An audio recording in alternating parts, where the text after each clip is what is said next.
tell us all about you and how you actually became a social media agency owner. Yes, thank you so much for having me. I'm so excited and honored to be on your podcast and have this conversation with you. I'm Cassidy. I own Cassidy Lynn Social Media Management. I also have a podcast called the In Between Podcast. And I really kind of fell into social media by accident. About 5 years ago, I had started a blog and I was blogging through a website, promoting myself on Instagram, and loved it. It was just a hobby at that point. And I was connected to a PR agency that basically asked me to run their social media and come on part time with them. And so I started that. And then I started working for them with specific clients and growing their social media. And honestly, no school, no background. I just kind of took what I was doing within my blog and pasted it to the different businesses. And what I realized was like, the number one issue was that these people were not consistent. They posted when they felt like they had something important to say. And at the end of the day, maybe that was once a month, once a week. And they really needed to have some sort of consistent strategy. I ended up leaving that job, not really sure what I wanted to do. And at the time, my parents had a business. And so they were like, well, why don't you use our business as like a springboard, if you will, to show people that you want to pitch to what you can do. So I started that. And then, gosh, within 4 or 5 months, I had 6 to 8 clients that I was working with locally in Las Vegas. And I was like, okay, maybe this is a business. So it's definitely one of those things that I had no real intention behind it. It wasn't like I had this grand idea and I'm like, this is going to be so successful.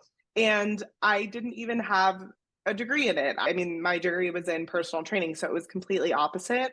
And I just kind of fell into it, which also in a way it's good because it's just I'm making it up as I go. And then on the other side of the spectrum, it's like a lot of imposter syndrome, right? It's, oh, I don't have these certain credentials, or maybe because I'm in social media every day, there's girls who have master's degrees in business and social media, and I am just a girl who went and bought an LLC. So there's a lot of stuff within there that makes being an entrepreneur, being a business owner so difficult, as you can relate. But I truly love what I do and I love all the clientele that I work with. And social media is a very hard place to be in, mostly for your own self, but it's also very rewarding. I love that. And I can relate to your story on so many levels. I think it was amazing that your parents were like this springboard for you to be like Yeah, your portfolio builder kind of thing, which is so exactly. good. But one of the things that I will say is like that you mentioned around like even in the imposter syndrome piece. Listen, I have a degree in business and consumer behavior and I did marketing courses and all the things. There is nothing that can top the actual experience that you have of doing this and the Mhm. your blog, like everything that you've done is so much more, I truly believe, valuable than just going and sitting in a classroom and learning about something. And I just like I know for myself, even I didn't use my degree right away. Like I was in the restaurant industry and all these things. Like I learned more about business, even like managing a restaurant. I learned more about Mm, leadership, managing yeah. people, like than I did in any sort of entrepreneurial course or marketing course or whatever it was. And so I think a lot of people also fall into that trap in our industry of like, oh, I need to get certified. I need to do a course before I'm good enough. And the best thing for you guys to be doing is just like putting yourselves out there, getting into action. Who cares if you don't really know what it is that Yeah. you're doing? You're figuring out along the way. You're going to make mistakes. I think that's one of the most beautiful pieces of entrepreneurship. And I always say that it's the biggest development journey that you will ever go on. And you're doing just that. And it's amazing. And obviously it's working and you're doing fantastic. Yeah. No, That's those are great points. It's honestly what I've learned is that business is so personal at the end of the day. I mean, if you take care of yourself, if you pour into yourself, then all of those thoughts about the business, imposter syndrome, all of those things will eventually lessen because building confidence within yourself and your abilities. And you're exactly right. I have a degree too, and I'm like, I don't know if I necessarily use it every day, but I would say I have learned more in putting myself in places that require me to be a leader, that require me to step up and ask the bigger questions. I believe that so wholeheartedly. If I look back on my journey or just anybody, all my clients' journey, and I'm sure you can relate to this too. It's every time that I've grown or every time that I've had fear or resistance or whatever it might be, like just getting out there and doing the thing is how I've always gotten through it or how Absolutely. I've built. I think a lot of people, and maybe you guys are listening right now and you're like, oh, like I do have fear. Like there are thoughts, there are doubts, there are limiting beliefs or minds or like imposter syndrome that comes up. And I feel like you have to, if you want to have the success that you know you're capable of, it's like you have to be willing to put that aside and just move with courage and put yourselves in those rooms and stretch your capacity and do the things that you right now fear. You can't see me, I'm putting quotation marks up, but the fear you fear, and that's how you grow, that's how you get through it. Those things they're scarier in your mind versus Mm-hmm. you actually getting out there and doing it and be like, oh shit, that wasn't as scary. I lived. I actually didn't die Yes. from doing that thing. And now I'm a stronger Yes. person, or I have the result or the evidence now to prove to myself that I'm capable of this. Yeah, I talk all the time on my podcast about resilience because I think the greatest entrepreneurs have resilience. And if you look at people like Oprah or Sarah Blakely, who owns Spanx, like all of them had some sort of failure, whether it was in a career, a job, a business, before they ever made the stage and the platform that they're on now. And so you have to learn to build that resilience. I just did a solo episode about it. You can have resilience and trauma within your life that you don't have a choice, right? You have to get up and do. But one of the things that I think helps build resilience so much is failing. And whether that's in your fitness, whether that's in your business, obviously there's different ways that you can get yourself back up. But as long as you're working that resiliency muscle, you will always succeed. I tell my friends all the time that are my peers within business. And the only way to quote unquote fail at business is to stop, is to just close. And sometimes that's the right decision too, right? That's not necessarily failure. But if your intention is to keep going with the business, there's going to be bad days, there's going to be hard days, and you just have to keep going in whatever way that looks. You have to just push through it. And it's so hard sometimes, but that's how you become successful. Yep. I love it. I love it. Okay, let's jump into, I want to talk about like social media. I want to talk about storytelling because this is something that I know that you work with your clients on. But one of the things that I feel like in our industry and social media, and since like, I would say since COVID times, like it's gotten really noisy. Like everybody is online now. The content is nonstop. People are posting. Brands are trying to stay on top of trends and all of the things. We know how it goes. It's a fast-paced environment to be in. So when like someone comes to you, let's say a potential client comes to you and you're trying to give them some of your top strategies for effective social media, like storytelling that Mhm. helps them stand out, because I think that's what we all need to dive into a little bit deeper is like, what is your brand story? What is like the thing that people can connect with on that personal level? Because that's that they're not just connecting to your service. There's probably a million other people that do what you do.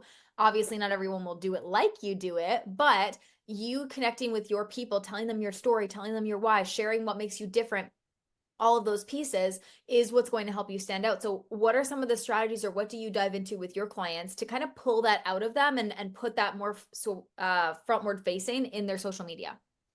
Yeah, myself and my company, we're big on authenticity, Mhm. and that looks different for everybody, right? I mean, some people are very willing to put themselves in front of the camera and tell their story, and others are not, or they're bigger companies that are just they're not in that place to necessarily share maybe like the founder's story, but maybe we utilize client reviews or what is actually happening because of your company, your product, your service, etc. So the number one thing I would say would be authenticity. And that's something that is also very lacking online, like you mentioned, right?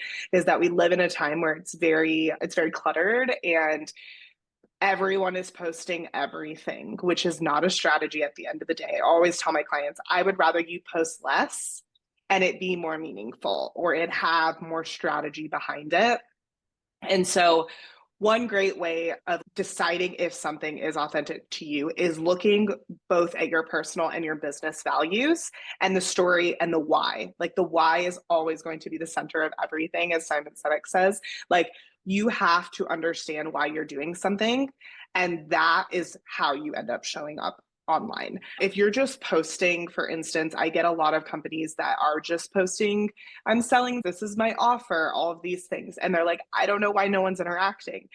We are being sold to all day, every day. We don't even know we're being sold to. So the fact that if you're going to sit and put like a number, an actual sales post out, it's very unattractive to the people that we're marketing to.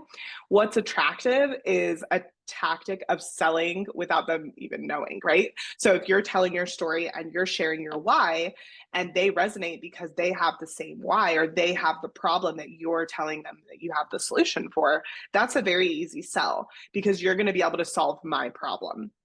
So one of the strategies I would say that someone could use is when you're looking at the content you're creating, and it doesn't take having a social media manager to figure this out, right? If we look at it on a scale of 100, making sure that about 90 to 95% of your content that you're putting out is educational, relatable, shareable, and humorous, essentially, right? You really want it to be lighthearted. You want it to be value driven. And really, if you think about a cake, it is just sprinkles of sales, sprinkles of your offer. Because at the end of the day, if someone really wants to work with you, especially as a service provider, they will go the extra mile to figure out how to work with you. They will email who they need to email. They will get on your website. They will book the call. You don't need to necessarily direct them. It's a very subtle way to direct them on your social media. All you need to do is put out such incredible free resources and free information that they're like, who the heck is this girl? I need to call her.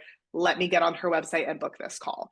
That's all you need to do. And within that, don't make it rocket science. Take your values, take your authenticity, take your personal story and your why, as well as the solution that you're answering for your clients, and share that. It gets to be either very cookie cutter, in my opinion, or very too strategic. And I personally am of the belief of simplify everything, especially on social media. Because also at the end of the day, my company does organic social media growth. So we're not looking at ad spend, any of that. And that becomes more nitty gritty, especially if you're in the marketing industry and you understand that stuff. So for me, I am really just trying to create an incredible foundation for my clients to then take and run with whatever marketing they want to implement. Is it email? Is it ads? As long as we have that brand foundation, no matter who comes to us is going to be interested in what we're selling eventually. I love that. I think that there is like this narrative in the online space right now, or at least in like the coaching industry, that educational content is dead. And, this is repelling. I saw a post the other day where it was like, this educational content is repelling all of your dream clients. They don't want to see that, like all of these things, right? And I think that obviously one of my clients actually plugged in and she was like, oh my God, all I post is educational content. Am I repelling everybody? I was like, calm down. You're okay. And there's always extremes, right? I was like, you're being Yes. marketed to, just so you know. Her marketing is winning you over. Yeah. Want to buy this offer? Like, here, take a second. So it's so funny to see like how, yeah, like people's opinions and the way that they market really can affect, like, that's what the whole point of marketing is, right? It's like making you feel like you want to be a part of this thing or you're missing something, right? A lot of this is how we do it, right? But I think that one of the things, like for me personally, I've always said to clients and I've led with for myself, is I want to create a space of value and connection better than what people would mostly, what people have even paid for in potential products or whatever it is that they've bought. And if I can do that on my social media, if I can make people feel something when they come, whether it's a moment of inspiration or a kick in the ass, or it's a very valuable piece of content that shares what their problem is and how to solve that problem and why I am the person as well. This is the key, that to solve that problem, right? Because you don't want them going out there and be like, okay, now I know my problem, educated, great, but there's no authority there, right? That they're going to be looking, they could look elsewhere for someone else to solve that problem. So I think there needs to be definitely a balance between the authoritative, the problem aware, and the educational and the value. And you can do that like in almost all of your content.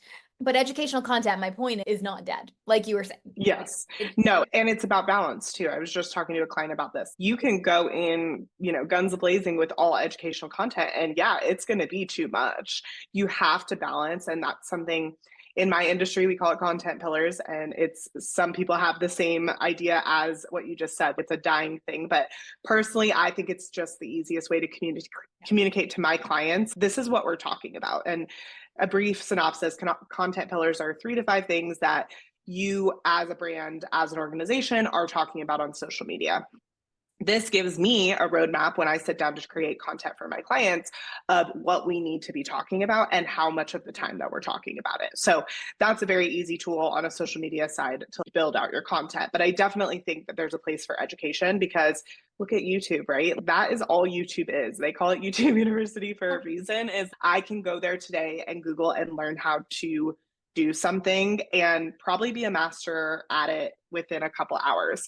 Social media is very similar, but like you said, it is those bite-sized educational tools. I'm not giving you everything. I'm giving you just enough that you have to DM me, that you have to go to my website and be like, how do I get the full package? And that's the difference between, kind of yapping it all out there versus being very strategic with the why and what you're putting out.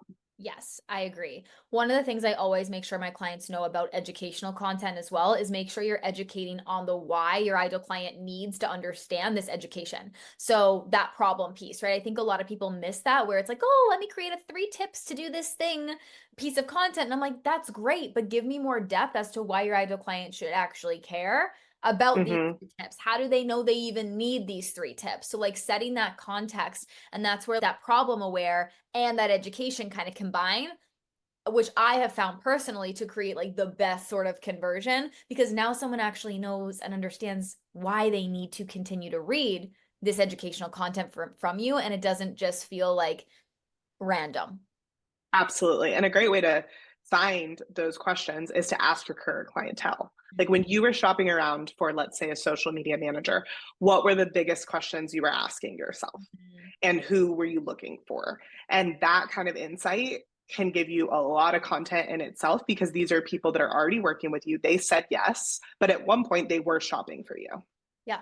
Oh, that's such a good one. I love that. We love some market research with people that already have bought from us or have potentially like thought about buying from us as well. No one is above going out there and asking the audience what it is that they want, right? I mean, I saw something the other day too, and there's so much shit that I see online, and it's like, I want to take this post, I want to erase it from the internet. I saw this post where it was like, asking your audience what they want or like why they do something or whatever it is, not positioning you as the authority. And I'm like, actually, you're probably losing money if you're not getting in there and having those conversations. You're like, it's just those little things where it kind of can get in your head of, oh, I can't do that because then they won't see me as the person who's the expert who knows all these things. But the only way you become that expert, or you can actually support your ideal client in making that decision to buy, which ultimately allows you to then make your impact, is by having those conversations with them. Absolutely. And at the end of the day, you're going to always be your worst enemy when it comes to this, right? Like I can sit online and scroll all the time and compare myself to other social media agencies and managers that are doing great work. And I always remind myself, yes, they're doing incredible work for their clients, and their clients are not meant to be my clients. And there's enough for everybody. And the people that I'm selling to, yes, at the end of the day, I'm answering their question, I am solving their problem, but they're really buying me. They're buying the experience that I give them from the second that they enter my social media and then into my DMs or website or wherever they go. They're buying the experience that they believe that I can give them, and the trust that and that bond that builds there. So that's also something that goes back to authenticity, is like making sure that yourself, your business, your team is working from the same place, because that's really where the sale happens, is the exchange between the humans. Yeah. Oh, I love this so much. Okay, let's pivot into brand awareness, because I feel like this is a little bit of a fluffy topic. People like to throw out this word because it sounds good, of build brand awareness, but what does it actually mean over in your world? I want to know. Absolutely. I am definitely someone who throws it around like that. I'll admit it. I think, honestly, from what I've heard, the definition of when someone hears that word tends to swing to the right definition, in my opinion, but we'll see. I think that the basics of brand awareness, right, is that foundation I was talking about. The best example I like to use is a couple of years ago, well, gosh, probably 10 or 15 now. If you went to a business and they didn't have a website, right? You were like, this isn't a legit business. That is now social media. Mhm. If we use the restaurant example, if I go to the restaurant Instagram and it doesn't look very good or the photos aren't very good, I'm like, let's try someplace else, especially in Vegas because we have really good vid. But that is how social media works for your business. So if I can go to your social media and see that you have this incredible brand and it's all put together, what's building? The authority you just told me, right? Wow, Demi, it looks so great. Her profile looks great. I'm learning so much and I haven't even had a call with her yet. All that authority is building without me ever knowing what your college degree was or what kind of business you actually owned, right? So, brand awareness is showing up and creating that awareness for your brand, whether that's a personal brand, a business. If you are not anywhere online, your brand awareness is probably pretty low, except for maybe if you're a kind of brick and mortar store that has a community built around it.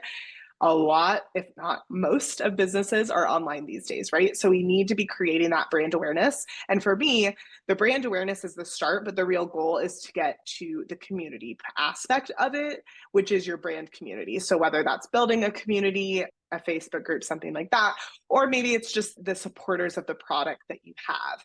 And the two go hand in hand. You can't really necessarily build that online community without the establishment of your brand awareness. So the basic thing you can do to make sure you have brand awareness, in my opinion, is to create your social media. It does not matter what platform, that is a totally different subject, and start posting and creating content that shows off your brand and what you are trying to do and how you're trying to impact the world.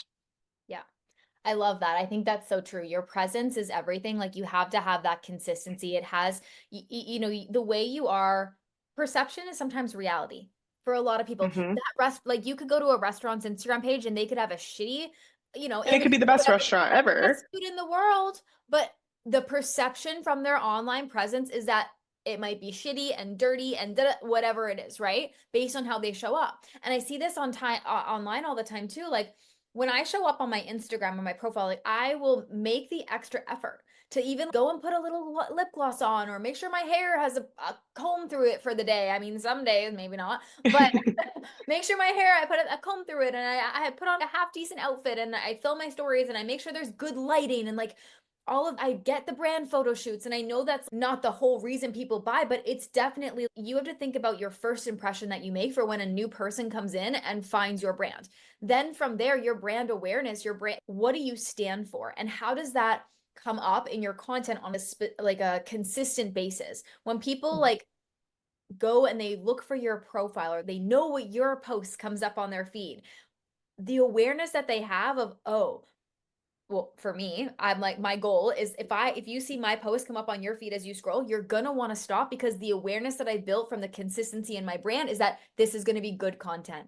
I have to read this. There's going to be a learning piece in this. There's going to be a perspective shift in this. So what is it that you want to be almost known for when people come across your content or consume it on a daily basis? And what you were saying about community and how you want to make people feel. And then there's those little elements that you do. Like for me, it's pink, right? When I I have was just going to say. like I have people send me stuff. They'll be out shopping and it'll be like a pink shoe or a pink outfit in a window. And I've had people like DM me, "Oh my God, this reminded me of you," or "Oh my God, you need to buy And these." that is a marketing tactic in That is itself a because marketing what tactic. did they do? They thought of you Yes. and your page. Exactly. So keeping something consistent along those lines, that's going to be something that people remember. Like for me, it's also about the extraness. Like if I'm going to do something, it's going to be done and it's going to be done the extra mile. Like we're going to have full-fledged events and photo shoots where things go crazy and we got balloons happening and we got like the bubbly, the neon signs. It's not on right now, but the neon signs, like I want people to remember it in that way because they do.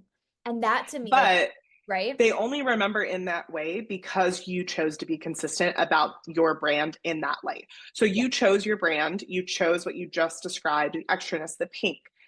If you posted that twice, no one cares. No one remembers you. No. you have been doing this for so long and you have been so consistent that now when I go to Home Goods and I see a hot pink neon sign, I think of Demi, right? So that's, I mean, that story is the perfect example of what I tell my social media clients. It's a long game. Yeah. Don't post for 2 months and be like, why is no one thinking of me? You have to show up consistently, just like you do for your business every day. Yeah. Oh, so good. So good. And it can just be like a few little things that you pick, right? It doesn't have to be anything crazy. I think people get a little bit overwhelmed with, oh my God, how do I build this full brand? And da, da. Just pick a few things. It literally, for me, it started with the color pink. It can be as simple as that, right? Mm-hmm. And then everything I did, like, but like for me, it's like the details really matter. And I think this is where people sometimes can trip up a little bit. Like, I will go the extra, like, my phone case is going to be pink. My nails, I had them done for more like of a wedding nail right now, but normally Yeah, they're hot pink. Like, you'll they're see big. them. Like, when I hold up anything, like my laptop, you can't see it right now, but the case on it, hot pink. Like, it's everything that I do business related and that I can intertwine that will be like those details, because whether people notice it or not, they do subconsciously, they notice it. Yep. Yeah. Well, you're activating that subconscious brain to be like, oh, wait, oh, that's Demi. That's her personality. That's her brand. Yeah. And again, the hardest part is that people start to do that and then they fall off. Yeah. And they're like, oh, well, it's not working.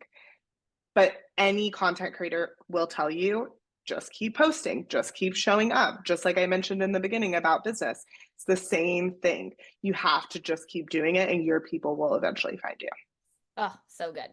Okay. I'd love to hear your take on what you see trend wise shaping like the future of social media marketing. Like, how are you guys like almost staying ahead of the game?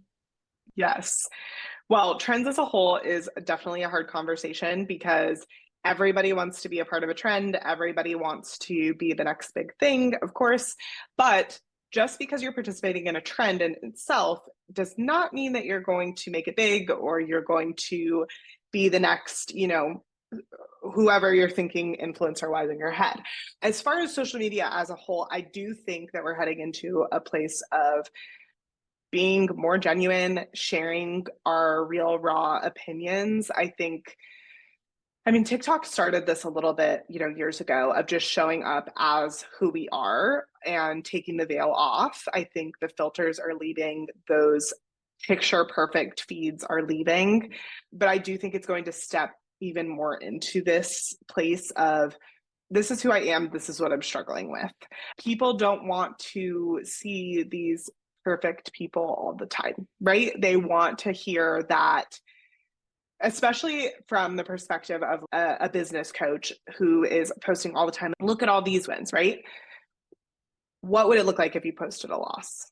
Mm-hmm. What kind of conversation does that open up between you and your audience? And so I really see that happening in the next probably 1 to 2 years of people getting vulnerable and sharing the things that maybe they're not really proud of. And it's honestly it is scary and almost feels like shame just because of the world that we live in, but it's not. It's actually opening up a whole conversation as to why that vulnerability is going to make them stronger, is going to make their business more powerful. And it gives us an even stronger and better way to celebrate the wins when we know the losses that we've gone through.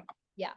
I think one of the best, like some of the best content that my clients post and that I post and that always sort of sparks engagement and is, there's this one kind of post where it's like what you saw, what you see versus what you didn't see behind the scenes. Mm-hmm. And every single time I share something like along those lines, people are like, oh shit, like I didn't realize, right? Because so much of social media is the highlight reel. And of course, like we're marketers, like we want to share the good, but there is that element of who do you want as well to hire you and lead you. And a lot of the times I don't want to invest in someone that's had it good all the time. Like I want someone that's gone through shit. I want someone that's experienced these things because I know that I'm probably going to go through them and I want to be Mm-hmm. led through those things as well, right? So whenever I share like more of the behind the scenes, sure, you saw me have a 200K month, whatever, but what you didn't see behind the scenes is this client failing on a payment or this client having a hard time or me going through whatever personal shit that I had to go through or Yeah.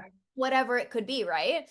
And Yep. yeah, I think like it's so easy for people as well to kind of look at a social media, or even, this is something that I kind of, go through, where it's so easy for people to look at my business, let's say from an outside looking in, and say, oh, she's so lucky. It's easy for her. She just can put out this offer and have people sell, like, blah, blah, let me roll my eyes and like that kind of thing. But what people don't realize is like, I started from ground zero, just like everybody else. I had to go through all this shit. I had to work 16 plus hour. I worked 16 plus hour days, like no vacation, like no time off from the business. Like I worked my ass off to get to where I am, and I still go through shit. And also, one thing that I will say, this, you don't owe it to anybody to share things that you don't want to share online that you're Absolutely. going through. But I definitely think there is a really great way, once you've healed, more so like sharing the scars, not the wounds kind of thing, Yeah. that can really empower your audience. But like you don't have to tell like the whole thing if you're uncomfortable in saying those things, but the things that you can share that showcase that it isn't all roses, daisies, rainbows all the time, I do feel like it brings you that much closer to your audience. They can really then see you as, I struggle with people really seeing me as a human, to be honest. Like, you Mm-hmm. see the results, but can you see my human? And I think that's one of the things, what you were saying, that the trend, or this is where social media is going, is people because we're being a little bit dehumanized in that way, we want to be able to show people that, hey, we're just normal I'm a human. people too. Yeah. And it can be very hard with a personal brand like that, right? Like your services go beyond just you, which is great, but you're also the face of your brand. So Yeah. you have to show up in a certain way. And I think that there is a strategy behind honesty. And I completely agree with you. You don't, especially if you're going through something so hard, I recommend not sharing it. Who wants anybody's opinion? Yeah. But what you can share is the lesson at the end of it. Yes. And, as you were speaking, to your truth of, I made this much off of the sales of this product, but this is everything that went behind it. I just had a client and I was just laughing because we've been working so hard, and she had a reel go viral, which, like, going viral means nothing to me as someone in social media. I could care less. I don't. You can make more money off of 200 followers and never go viral, right? But it was exciting for her to go viral. And then, big thing for my business, obviously we made the reel. She doesn't know if she can come back and work with us next month because of money. So that just goes to show, like, I could sit here, right, as the social media manager, and I could share that reel and be like, oh my gosh, look at what we did. This is great. Like, she probably sold X, Y, and Z, whatever. And, social media is just one very small piece of marketing at the end of the day. But the truth is, she is still in a place of the build. And that, great, she gained what, 500 followers?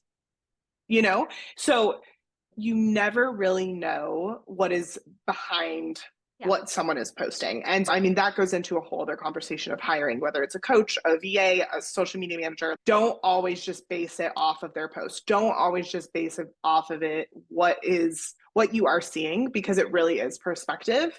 And base it off of who they are as a human. And if you feel aligned and connected, that they can help you where you are currently at in your business. Yeah, it's crazy. I mean, what you say, everybody wants, oh, if I just had more followers, if I just went viral, then I would make sales. I was like, no, actually, your messaging would still be shit if you went viral. So you're not going to make more sales. Like, for me, I always say this to my clients. I'm like, I have never once in my entire career, what do you consider viral? What number? Yeah, see, so this one's hitting, I think we're at like 700,000. So Okay. I'm like, Pretty viral. Yeah. pretty viral, but I mean, a 20,000 views could make you just as much money if you did it right. Right. So like, I think the most viral post that I've ever had was like back in 2021, where I did this like Starbucks skit, and it was the most cringeworthy shit ever, and it got like 11K views, and I was like, oh my god, my first reel, I'm viral. Yeah. got views. I've never once in my life gone viral. Yeah. Ever. And I say this to clients all the time. I'm like, you do not need more followers. You need better messaging. You need better content. You need more authority. You need all of these other pieces, because that's going to help you 10 times more. I have a client right now. She has like, what, 800 followers. She just had an $80,000 cash month. Like, Wow. you do not need that many followers. And I think, yeah, people get caught up in it. And I see it all the time. Even clients that come to me that have like hundreds of thousands of followers and they're like, oh, I'm making 10K. And I'm like, for fuck's sake. I'm like, give me your audience.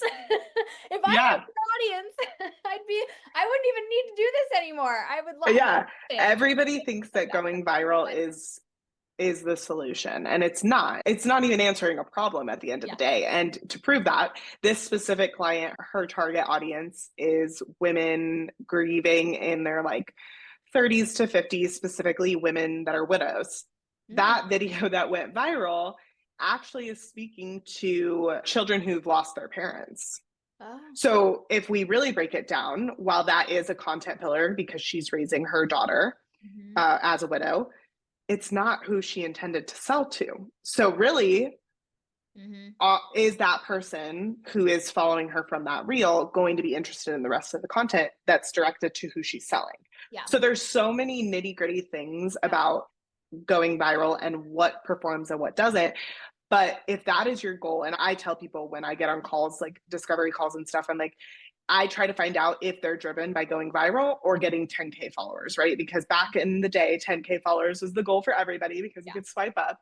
And if any of those numbers are their goals, I tell them they're not a fit for myself and my boutique because at the end of the day, it's a long-term game. We're working with organic social media.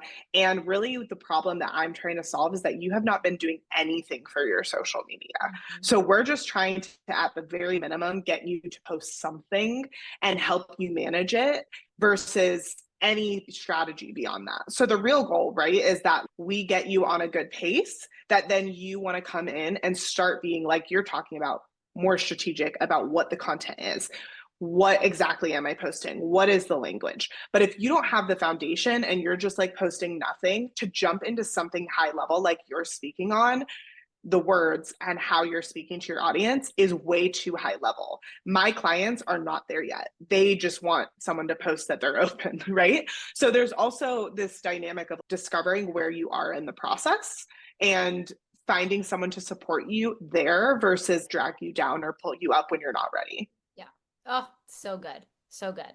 Okay, let's pivot a little bit and go into, I want to talk about your podcast for a hot second, just before we finish Yes. up, because, I love getting on here with other women that have podcasts because it's just like flows. It's fun. I love the like behind the scenes of it all. It's so good. I want to know, tell us a little bit about the In Between podcast and what inspired you to launch it and what kind of things do you talk about over there?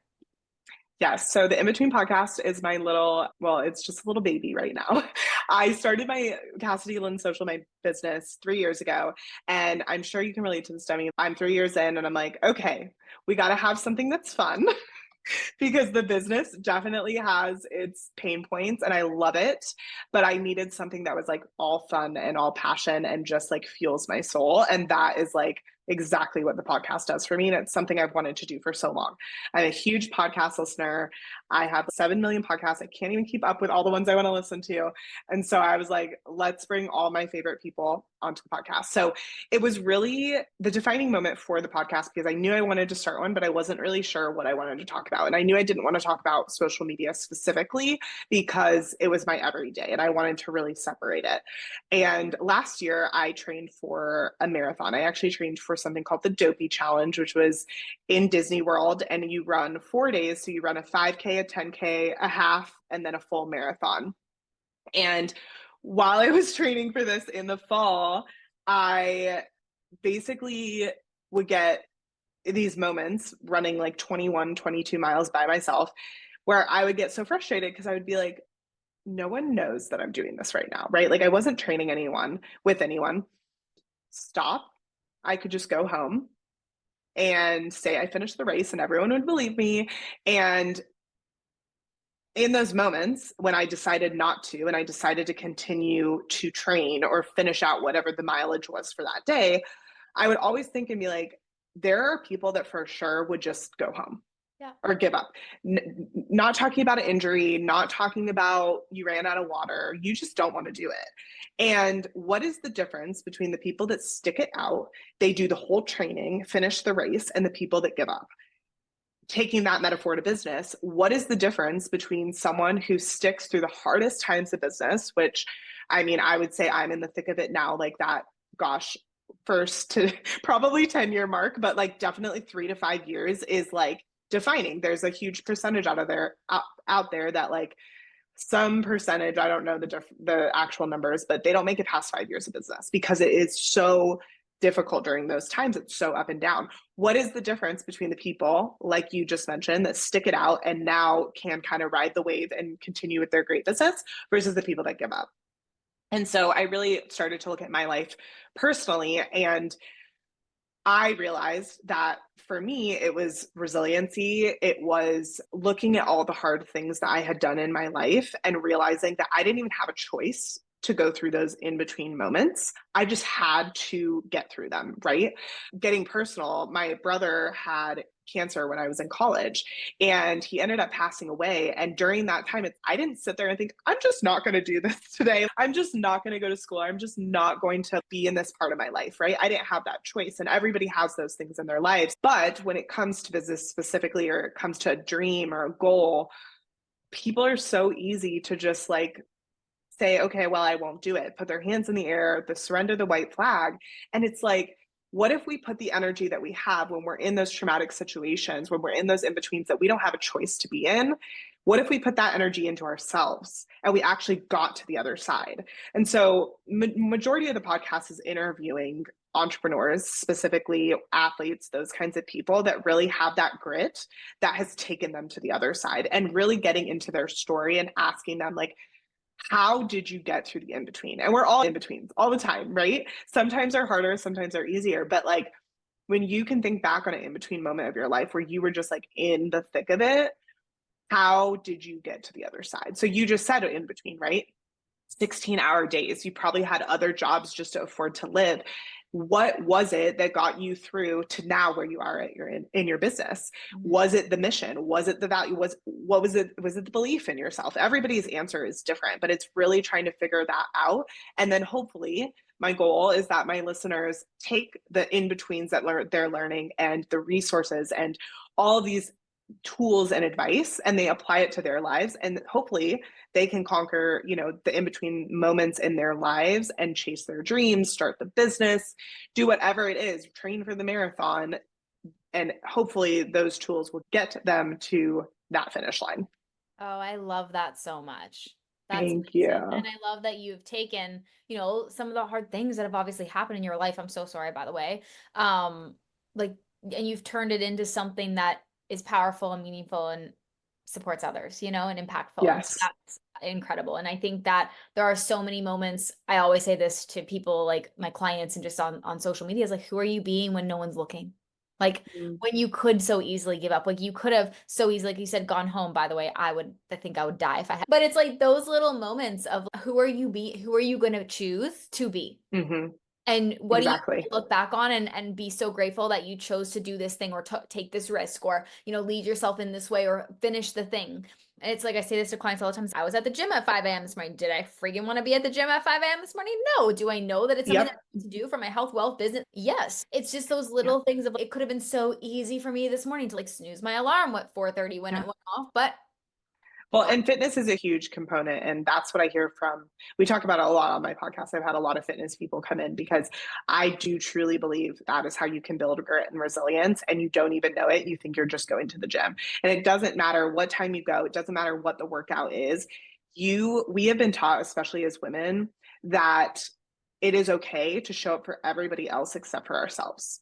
And it is okay to say, I'm going to go to the gym tomorrow at 5 and then be like, I'll go another day. But if we were telling, you know, if I said, Demi, I'm going to meet you at the gym, I'd be there for you, but not for myself. yes. And there's this shift that needs to happen, especially with women, that we decide, and it's an internal decision and it's not easy to show up for ourselves first and everybody else second. And it doesn't mean you're selfish. It actually is a superpower if you choose to harness it that way. Yeah. Yeah. I love all of this so much. And I think that leading in this way and being able to have this resiliency and this grit, and it really is just an act. It's self-leadership is what it is. Like the easiest way to put it, it's self-leadership. And those are the women that I've mentored that I have seen in this space, that I have as friends, that I've witnessed them blow up, right? And it's, there's like the 1% of people that will lead themselves in that way, and then the 99% of people that won't. And it's Yep. the 1%, right? It's like, why is it that the percentage even of women business owners that reach the 7-figure a year mark is 2%? That's a very low percentage when you think about it, because to get to that certain point or whatever, it takes resiliency, grit, investment, hard work, courage, all of those hard days where like there have been so many times in my business where it was so easy for me to just be like, fuck it. I'm going back to a 9 to 5. This is too stressful. This is too much. And especially sometimes you have those days where it just all hits you at once. It's one thing after another. And you're like, the universe, the gods, somebody is testing the fuck out of me today. Like, how am I Yeah. going to get through this? I don't know, but I'm going to take a breath and we're going to figure it out. And I think that it's just, yeah, it really is. How are you choosing to lead yourself or continue in those moments? And I've had so many of them, but it's just, yeah, you get stronger because of them. It's just, yeah, you have to see it as, how are you going to lead yourself through it? What do you actually? Yeah, exactly. And we talk a lot about that too, because especially in the past couple of years, we've had that hustle culture vibe. And I'm very against that, especially for women. I just don't think that is the way to take care of yourself in midst of building a business or your dreams or whatever you're looking to build. But it's also looking at the bigger picture of, where do you want this business to go? And how often have we heard these stories where like people build incredible businesses and they're burnt out and they are sick, or they're like hating themselves. And it's like, what would it look like if we built businesses alongside of building ourselves, and we actually got better, we got stronger, we got healthier as our business grew? And what would that look like 5 or 10 years from now? Oh, now you love your business. Now it's, scaled in the direction that you want to. You've taken care of yourself, you're vacationing. And it's like this whole mindset switch, because honestly, it's the hustle culture is a very male way of thinking. And so it's also bringing femininity into it and allowing ourselves to just really lean into what we need. So just like you said, there are days where all the shit hits the fan and you're like, okay, for me personally, how I work, I can't continue with that, right? So for me, I'm just going to shut it down for a day. It's going to be there tomorrow and I'm going to address it tomorrow. Some people work better, and that's really where the self-discovery comes in, is like knowing yourself. Some people can push right through that and they like have the breakthrough of all breakthroughs. I am not personally like that. So I need to know what's best for me. And going back to social media, like social media will tell you the exact routine that works for everybody. Like we're robots, right? Like 5 a.m. workout, never get 2 hours of sleep. It will tell you whatever you want to hear, but you really need to be the person to lead yourself into what is your truth and what works best for you. And that takes time and discovering who you are and how your brain works, and like everything down for personality tests to fitness to how you eat, and all of those things at the end of the day will impact how you show up in your business. I always tell people, I'm like, being a business owner is an athlete. Like if there was an Olympics for it, we would all show up. Like it is being an athlete. You put in long days, your brain works hard, your body works hard, you're leading. If you are not training like an athlete and you own a business, you're doing a disservice to yourself. This is so good. I feel like we need another whole episode. Yes, I feel like there's really so much more we have to talk about, but yes. I just love this so much. This is amazing. Okay, well, tell everybody where they can find you and how to listen to your podcast and Instagram and all the things and what you got All going. the things. So my business is Cassidy Lynn Social on Instagram. The podcast is In Between Convos on Instagram. My personal is Cassidy.Owen, and it's Cassidy with a K. CassidyLynnSocial.com. And then the In Between podcast is anywhere podcast is found, but definitely go to Instagram and just click the link in bio.